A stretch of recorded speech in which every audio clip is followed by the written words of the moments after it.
नमस्कार, news point लेकर हाजिर हूं मैं राजीव। दोस्तों, ईरान पर युद्ध छेड़ने के बाद अमेरिका ने अपनी बुरी तरह भद्द पिटवा ली है। एक तरफ ईरान ने शर्तें रखकर बता दिया कि युद्ध विराम अगर करना हो तो किस तरह हो सकता है। वहीं आज एक बड़ी खबर चीन ने दे दी है।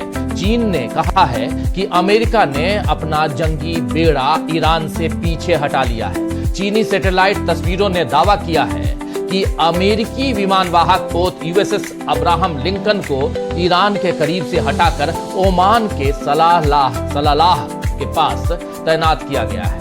वहीं यूएसएस गेराल्ड फोर्ड भी लाल सागर में जेद्दा के तट पर पहुंचा दिया गया है। हालांकि अमेरिका की सेंट्रल कमांड सेंटकॉम ने इन दावों को खारिज किया है, लेकिन चीन ने अगर इतना बड़ा दावा किया है तो उसकी कोई तो वजह रही होगी। वैसे भी ट्रंप इस वक्त जिस तरह नेटो देशों या बाकी सहयोगियों से मदद की अपील धमकी भरे शब्दों में कर रहे हैं, धमकी भरे स्वर में कर रहे हैं, उससे समझ आ रहा है कि उन पर जंग का फंदा फंस चुका है। इधर इजराइल का रुख भी अमेरिका को परेशान कर सकता है। आज भारत में इजराइल के राजदूत रूबेन अजार्ड ने ईरान के साथ संघर्ष कब तक चलेगा इस सवाल का जवाब दिया और उन्होंने कहा कि हम निश्चित रूप से ये नहीं बता रहे हैं कि इसमें कितना समय लगेगा, क्योंकि ये कई कारकों पर निर्भर करता है। शुरुआत में अमेरिका और इजराइल दोनों ने कुछ हफ्तों की बात की थी। ये इस बात पर भी निर्भर करता है कि ईरान अपना रुख बदलने का कितना मौका पाता है। फिलहाल ऐसा नहीं लगता कि वो अपना रुख बदल रहे हैं। इसके विपरीत वो और भी अड़ियल हो गए हैं। वो अपनी बात पर अड़े हुए हैं। लेकिन भविष्य में स्थिति बदल सकती है, भविष्य में हालात बदल सकते हैं। ये बात कहना है, ये बात कहनी है, कह रहा है इजराइल। यही बात अमेरिकी राष्ट्रपति डोनाल्ड ट्रंप ने ताजा बयान में अपने कही है और उन्होंने कहा है कि अमेरिका ईरान के साथ बातचीत कर रहा है क्योंकि युद्ध अपने तीसरे हफ्ते में है, लेकिन तेहरान इसे खत्म करने के लिए किसी भी डील के लिए तैयार नहीं है। ये कहना है ट्रंप का। ट्रंप ने इस दौरान यह भी बताया कि मिडिल ईस्ट और वैश्विक बाजार में जारी उथल पुथल और तनाव को रोकने के लिए अमेरिका सभी देशों के साथ डिप्लोमेटिक वे में यानी कूटनीतिक बातचीत कर रहा है। हालांकि उन्होंने ज्यादा जानकारी नहीं दी है, लेकिन उन्होंने बताया है कि वो अन्य देशों के साथ डिप्लोमेटिक बातचीत में लगे हुए हैं। इससे पहले अमेरिकी राष्ट्रपति ने हॉर्मुज स्ट्रेट को खुला रखने के लिए सभी देशों से अपने वारशिप वहां भेजने की अपील की थी। आपको पता होगा, आपको याद होगा कि वहां उन्होंने कही थी बात कि वारशिप भेजिए, अपने वारशिप भेजिए हॉर्मुज स्ट्रेट को खोलने के लिए, खुला रखने के लिए। लेकिन हालांकि ट्रंप को इसमें सफलता हाथ नहीं लगी। अब तक किसी भी देश ने ट्रंप के इस फैसले को अपना समर्थन नहीं दिया है। आप याद कीजिए कि अभी 2 दिन पहले ही ट्रंप ने कहा था कि मैं चाहता हूं कि जापान, चीन, दक्षिण कोरिया और इधर ऑस्ट्रेलिया, उसके बाद फ्रांस, ब्रिटेन, ये सारे देश हॉर्मुज स्ट्रेट को खोलने के लिए अपने अपने जहाज वहां भेजें और उस पर हमला करें। वहीं ट्रंप के पहले वाले दावों को ईरान के विदेश मंत्री अब्बास अरागची ने साफ तौर पर खारिज करते हुए कहा था कि इस गैर कानूनी युद्ध के खिलाफ जितना समय लगेगा, तेहरान अपनी रक्षा के लिए तैयार है। विदेश मंत्री ने कहा कि हमने कभी सीज फायर के लिए नहीं कहा और हमने कभी बातचीत के लिए भी नहीं कहा। हम अपनी रक्षा के लिए तैयार हैं जब तक जरूरत हो। ये कह रहे हैं अब्बास अरागची कि हम अपनी रक्षा के लिए तैयार हैं जब तक जरूरत हो। हमने कभी सीज फायर के लिए नहीं कहा और हमने कभी भी बातचीत की अगुवाई भी नहीं की। आपको बता दूं कि ट्रंप ने कहा है कि ईरानी शासन समझौते के लिए बेताब है, लेकिन वर्तमान शर्तें अमेरिका के अनुकूल नहीं हैं।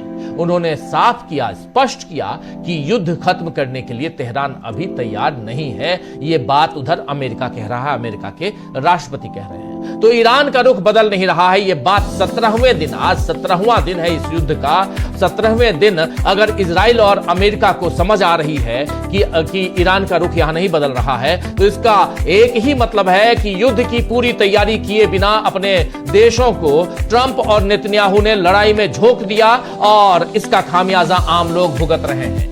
इधर रूस ने, जी हां, रूस की भी एंट्री है। इधर रूस ने UNSC, United nation security council में एक आपात बैठक बुलाई है, जिसमें अमेरिका पर ईरान में एक लड़कियों के स्कूल पर कथित ड्रोन हमले के लिए जवाबदेही तय करने की मांग की गई है। इस हमले में 170 छात्राएं और शिक्षिकाएं मारी गईं। रूसी विदेश मंत्री सर्गेई लावरोव ने कहा है कि यह हमला अंतर्राष्ट्रीय कानून का घोर उल्लंघन है। अमेरिका को तुरंत स्पष्टीकरण देना चाहिए और दोषियों को सजा मिलनी चाहिए। यूएन के एक प्रारंभिक रिपोर्ट में यह कंफर्म हुआ था कि हमले में MQ-9 रीपर ड्रोन का प्रयोग हुआ था, जो अमेरिकी वायुसेना इस्तेमाल करती है। यह बात यहां पर सर्गेई लावरोव ने कही है, रूस के विदेश मंत्री। अगर बच्चों पर हमले के आरोप सच साबित होते हैं दोस्तों, तो यह डोनाल्ड ट्रंप की बड़ी हार हो सकती है। जी हां, डोनाल्ड ट्रंप की बड़ी हार यह हो सकती है अगर यूएनएससी में और उसके अलावा अलग अलग जांच एजेंसियां जो हैं वो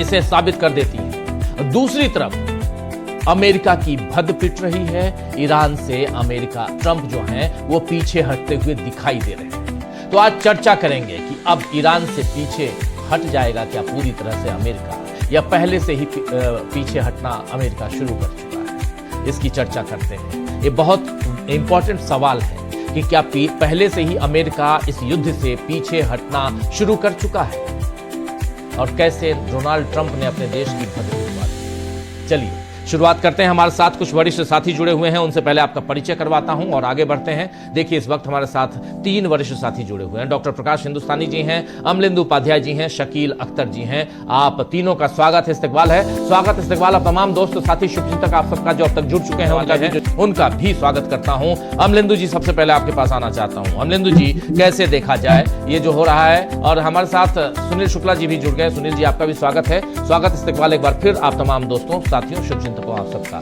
अमलेंदु जी, कैसे देखते हैं आप अमेरिका को यहां इस युद्ध में, डोनाल्ड ट्रंप को?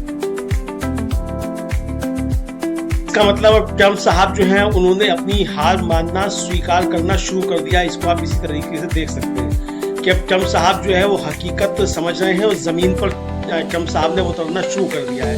इसको इसी तरीके से देखा जाए, क्योंकि जो ट्रंप साहब की अब घोषणाएं हैं और जिस तरीके से आ जाए अपने मित्रों से गिड़गिड़ा रहे थे कि तमाम देश जो है वो अपनी सेना भेज दें हॉर्मुज स्ट्रेट को, जो है वो स्ट्रेट को खुलवाने के लिए, और यहाँ तक कि चीन से भी कह रहे थे वही आप भी भेजिए, क्योंकि हम तो वहाँ से सिर्फ 1% तेल हमारा आता है, आपका तो 90% तेल वहाँ से आता है। इस तरीके की बातें जो कर रहे थे उससे ये समझ में आ गया कि ट्रंप साहब पूरी तरीके से फंस चुके हैं, निकलने का रास्ता ढूंढने की कोशिश कर रहे हैं। सवाल ये उठता है कि आज आप जिन देशों से कह रहे हैं, खासतौर से 7 देशों का जिनका आप नाम ले रहे हैं कि वो अपनी सेनाएं भेजें, क्या आपने ईरान पर हमला करने से पहले इन 7 देशों से कुछ पूछा था? पूछा था, बिल्कुल। अगर आपने इनसे पूछा होता तो ये 7 देश आपकी मदद करें कि भाई ठीक है ट्रंप साहब, आपने